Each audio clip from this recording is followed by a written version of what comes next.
Assalamualaikum friends, welcome to STUDYHIGH.Pk and subscribe to keep in contact for more videos and lectures। दोस्तों, चंद students का comment आया था कि कुछ साइट ऐसी हैं जो कि MDCAT 2019 का सिलेबस 2020 का टैग लगा कर दे रहे हैं और उन्हें 2020 का सिलेबस नहीं मिल रहा और वो बहुत ही परेशान है कि वो कहाँ से तैयारी करें। ज़ाहिर बात है कि जो रिपीटर हैं, जो जितने भी स्टूडेंट हैं अब जो कि साढ़े के साढ़े MDCAT 2020 में अपेयर होने वाले हैं, उनको सबसे पहला ये होता है कि MDCAT का सिलेबस क्या है। और कुछ साइट्स MDCAT 2019 के सिलेबस को 2020 का टैग लगा कर दे रहे हैं। सो बात यह है कि अब तलबा परेशान है कि वो कहाँ से तैयारी करें। तो इस चीज़ का आज मैं आपको सोल्यूशन बताने वाला हूँ कि MDCAT 2020 में सिलेबस क्या होने वाला है और आपने कौन कौन से टॉपिक क्लियर करने हैं। सबसे पहले आपको मैं 2018 का सिलेबस दिखाता हूँ, क्योंकि 2018 और 17 का दोनों का सिलेबस बिल्कुल सेम था, इसलिए यूँ समझें कि 2017 और 18 का आप एक साथ देख रहे हैं। ये उस वक्त की बात है जब 220 MCQ होते थे और इनमें आपको मैं बायोलॉजी का कुछ पोर्शन दिखाना चाहता हूँ जो कि आपके लिए अच्छा रहेगा। इसमें सबसे पहला चैप्टर सेल बायोलॉजी, दूसरा बायोलॉजिकल मॉलिक्यूल, तीसरा microbiology, human physiology, ecosystem, evolution, genetics. ये 10 चैप्टर हैं जो कि यूनिवर्सिटी ऑफ हेल्थ साइंस हर साल डालती है और पिछले कई सालों से डाल रही है।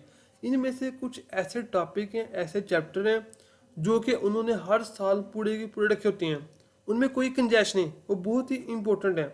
अब आप नम्स के सिलेबस में देखेंगे, नम्स का सिलेबस आपको दिखाता हूँ 2018 का। इसमें भी अगर आप देखेंगे तो बायोलॉजी में ये सेल बायोलॉजी का टॉपिक मस्ट है। इसमें सेल के स्ट्रक्चर, एनिमल और प्लांट सेल का डिफरेंस, इसके अलावा एनिमल सेल के स्ट्रक्चर और डिफरेंट ऑर्गन्स, इसके अलावा human physiology, digestive system, respiratory system, excretion and Autham regulation, nervous system, chemical coordination, reproduction. ये चंद चैप्टर ऐसे हैं जिनका MDCAT के अलावा MBBS से डायरेक्ट रिलेशन है। इनको ओमिट करना बहुत ही डिफिकल्ट है। अब आप 2017 का सिलेबस देखें, कोई भी देखें, उनमें बायोलॉजिकल मॉलिक्यूल, सेल बायोलॉजी ये मस्ट है, आपने कभी भी नहीं छोड़ना। प्रोटीन, लिपिड्स, न्यूक्लिक एसिड, ये ज़ाहिर बात है MBBS में ये बेसिक टॉपिक हैं जो कि आपने स्टडी करने आगे जाकर। सो इनको ओमिट नहीं किया जा सकता। क्रोमोसोम एंड DNA हो गया, cell division, variety of life, bioenergetics, this is also very important chapter. और इसमें से 6 MCQ आते हैं, अप्रॉक्सीमेटली पूरे का पूरा चैप्टर आपने करना होता है। Gases exchange, transport in plant को शायद वो निकाल दें, शायद रख लें। ये ऐसा चैप्टर है जो पहले नहीं था, बाद में उन्होंने ऐड कर दिया। यानी जो उनसे एडिशन और एलिमिनेशन होती है ये बहुत थोड़े लेवल की होती है। किसी चैप्टर के चंद टॉपिक को निकाल देंगे, चंद टॉपिक ऐड कर देंगे, लेकिन ऐसा नहीं होता कि पूरा सेल बायोलॉजी निकाल लें। यहाँ वो ऐसा नहीं करते कि बायोलॉजी के मॉलिक्यूल को निकाल लें। तो जो बेसिक टॉपिक हैं वो सेम है, वो 2020 के सिलेबस में भी रहेंगे और आने वाले सिलेबस में भी रहेंगे।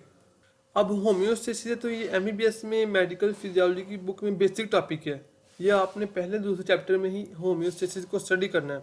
तो मोस्टली MDCAT का सिलेबस वो वही रखते हैं जो कि MBBS में आपको पढ़ना पड़े। तो लिहाजा अगर सिलेबस चेंज भी होता है तो 90% सिलेबस सेम रहता है, ओनली 10% चेंज होता है। तो आपने परेशान नहीं होना, बल्कि उन्होंने चेंज किया होता है उन टॉपिक को निकालने के लिए जो कि MBBS से रिलेटेड नहीं है। वो सबसे ज़्यादा चेंज करते हैं इंग्लिश की वोकैबुलरी, और इन्होंने वोकैबुलरी में स्टूडेंट को फैसिलिटेट किया है। जैसे कि 2017 में काफ़ी ज़्यादा वर्ड थे, 18 में थोड़े कम किए, 19 में इन्होंने बिल्कुल ही कम कर दिए। तो वोकैबुलरी में उन्होंने चेंजिंग लाई। बकाया मोस्ट सिलेबस आपका सेम है, आप स्टडी करें।